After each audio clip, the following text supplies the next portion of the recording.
Good morning, students. Today we are going to start the new poem, An Elementary School Classroom in a Slum, written by Stephen Spenter.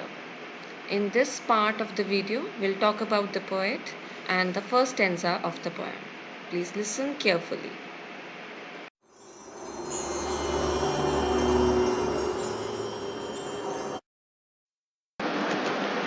Before going for the poem, let's read about the poet Stephen Spender, was born in 1909 till 1995. He was an English poet and an essayist. He left University College, Oxford, without taking a degree and went to Berlin in 1930. Spender took a keen interest in politics and declared himself to be a socialist and pacifist. Pacifist means the one who believes in the peace, world peace. Books written by Spender were poems of dedication, the edge of being, the creative element, the struggle of the modern, and an autobiography, World Within World. Being a romantic poet, Spender was torn by the aftermaths of two brutal world wars. Aftermath means the after effects of the war. So after seeing the consequences of the world wars, he changed his writing style and he wrote the poem in this elementary school classroom in a slum. In this poem, he pictures a classroom in a slum highlighting the themes of social injustice and class inequalities. The poet uses vivid images and appropriate expression to reflect the difficulties faced by these unprivileged children that is still prevalent in the world of ours. Unprivileged, the children who were not getting all the fundamental things that they need. They are unprivileged, like education, like food, nourishment, everything. And this is still prevalent, still present in the world of today. The poet brings out to center stage the issue about the deprivation of basic rights to education of the children in the slum. Like in the slum children, how they are deprived of their basic right to education. That is being described in the poem.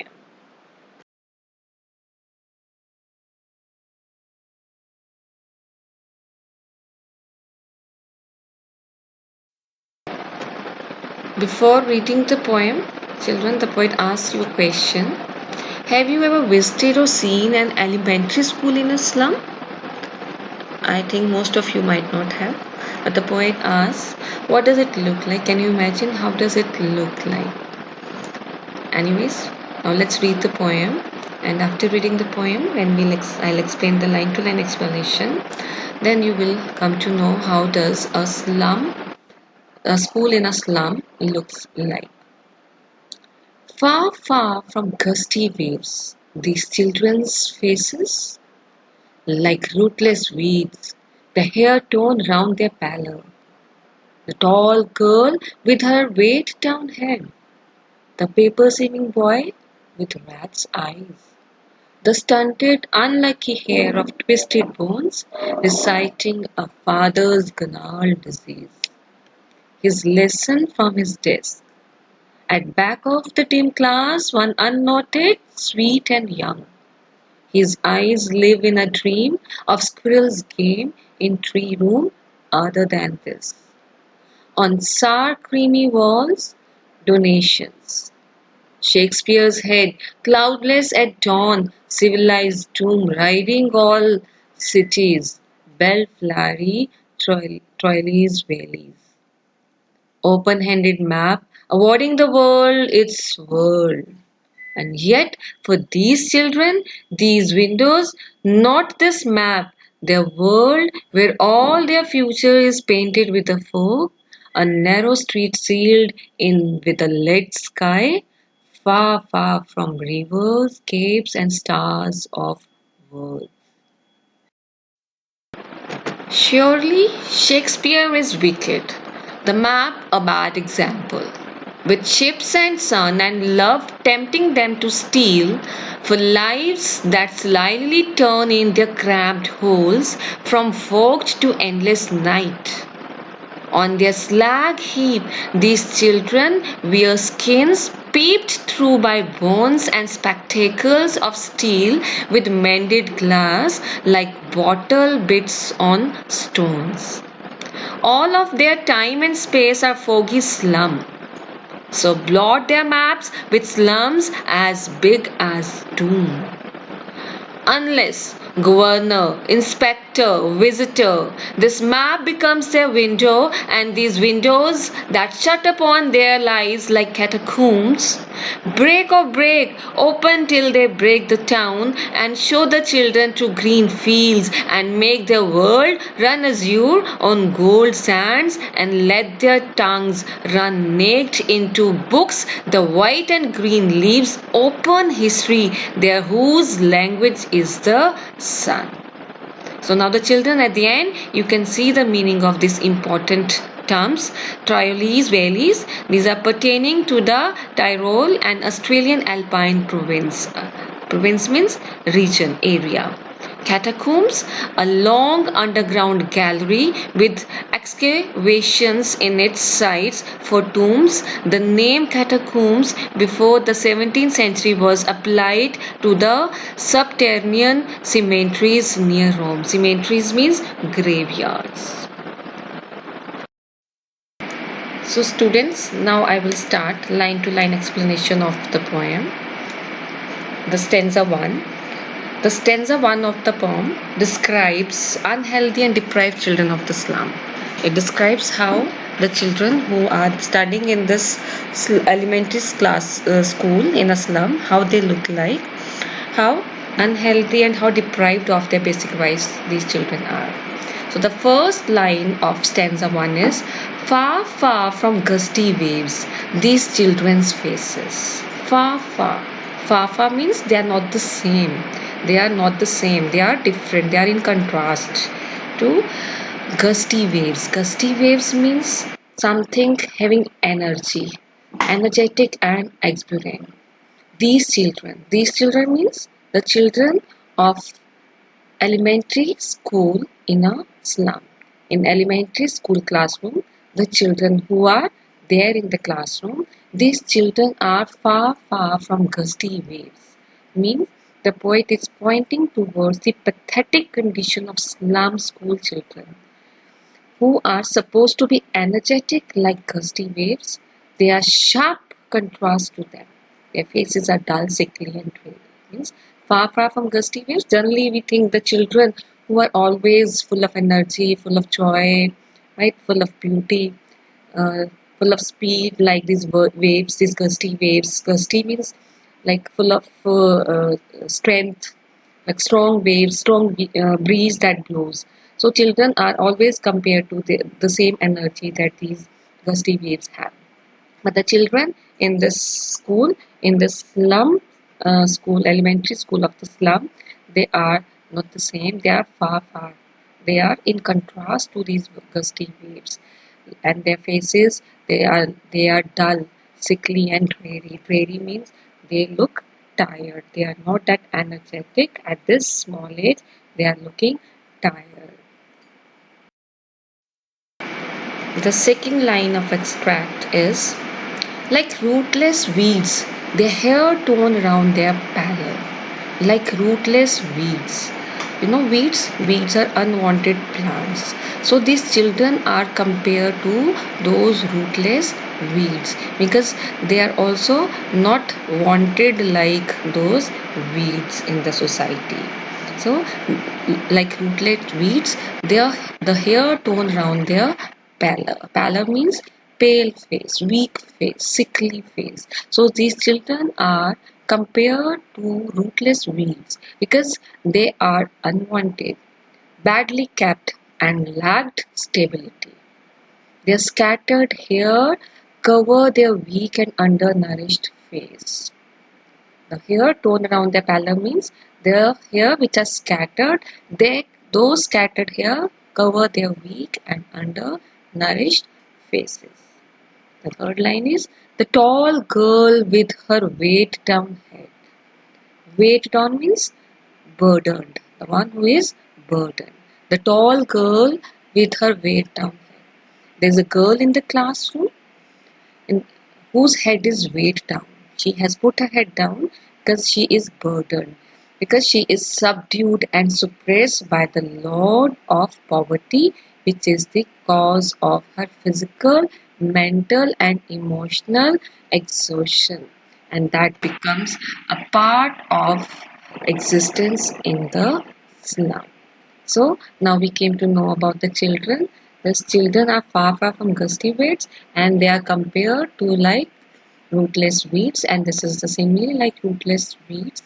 And the scattered hair cover their pale, sickly faces, and there is one girl among those children, that tall girl. She's a tall girl who's there on her seat and putting her head down because she is burdened, she is subdued, she is suppressed by the load of poverty, and this is all because she is physically, mental, and emotionally exhausted, and this has become the part of her existence in the slum. So till now we come to know about journal thing about the children, and we come to know about a tall girl who is sitting among the students in that elementary school classroom. Now the next line is the paper seeming boy with rat's eyes. So we came to know about a girl, tall girl, among those children there in the classroom. There's another boy, paper seeming boy.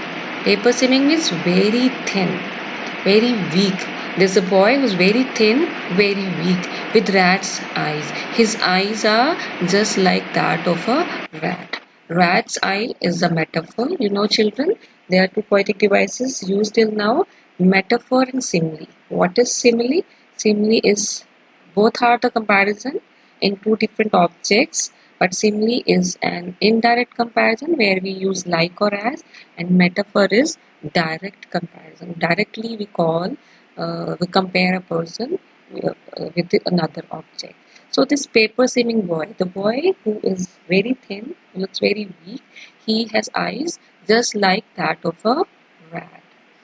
The paper seeming boy is as thin as paper, which suggests that hunger has left him deeply undernourished. He is sickly and lean. Lean means weak. He is sickly and weak with defensive and scared eyes that are like of a rat, which anxiously look for food. You know, if you see a rat, you see the eyes of a rat, they're always anxious, worried, and scared of being caught, and they're always looking for something to eat. So the same, this thin boy who is undernourished and who is very weak, this shows that he is not having proper food to eat because he's so poor. So that is why he is as thin as a paper, and that is why he has eyes just like that of a rat.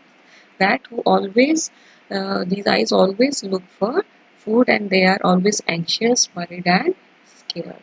So there's another child in the that classroom. The stunted, unlucky hair of twisted bones, reciting a father's gnarled disease, his lesson from his desk. The stunted, unlucky hair of stunted. Stunted means not fully developed. There's another child who is not fully grown. His body is not fully grown. Who is an unlucky heir. Heir means successor. The one who receives, one who inherits something from his parents and grandparents. So he is an unlucky heir of twisted bones. Why he is unlucky heir? Because he has inherited a disease of twisted bone from his parents, and he has inherited the poverty from his parents. So that is why he is called an unlucky heir. Reciting a father's gnarled disease. Gnarled means a disease of bones where the bones are bent, they are not fully grown. So he has inherited from his father the gnarled disease, the disease of bones.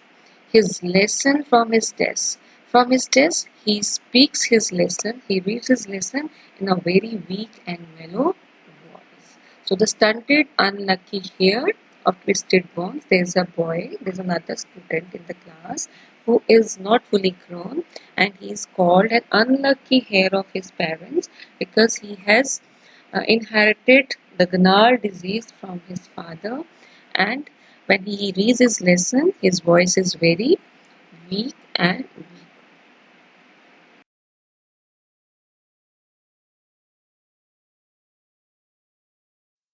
So once again, I read here. There is a thin boy in the class who is reciting his lesson from his desk in a mellow and weak voice. He is referred as stunted, unlucky hair because of malnourishment. He could not blossom fully, and he is unlucky because he has inherited poverty and diseased bones from his parents. Both his voice and the parents lack spirit and enthusiasm. The next line is, there's another child the poet is going to talk about. At back of the dim class, one unnoted, sweet and young. His eyes live in a dream of squirrel's game in tree room other than this. This is the last line of the first stanza. At back of the dim class. Dim means ill-lighted. In the classroom, it is not well lighted, ill lighted classroom.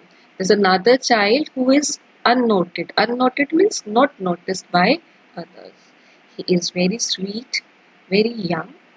His eyes live in a dream of squirrel's game. He is lost in his dreams, and in his dream, he is dreaming about like the game of a squirrel who is playing in the tree room. Other than this, the tree room, is not like the room of her classroom, which is ill lighted, not a good classroom. That has to be a classroom of a school. So, squirrel's game. Squirrel's game is a metaphor. Tree room again is a metaphor because there is a comparison of a slum classroom with the tree room of a squirrel. And squirrel's game is another metaphor. His life is not as full of fun and frolic as the life of a squirrel. So the poet in these lines draws attention towards a remote corner of the poorly lit and ill-equipped class where one can see a young pupil who is not noticed by others. That innocent kid is lost in the world of his dreams, in his fantasy. Fantasy means in his dreams. In his fantasy, he plays and frolics around like the squirrel in the tree room, which is a contrast to his gloomy, dim, and closed classroom. Other than this means the tree room is in contrast to his gloomy, dim and closed classroom. The tree room is not like the room of his class in the slum school.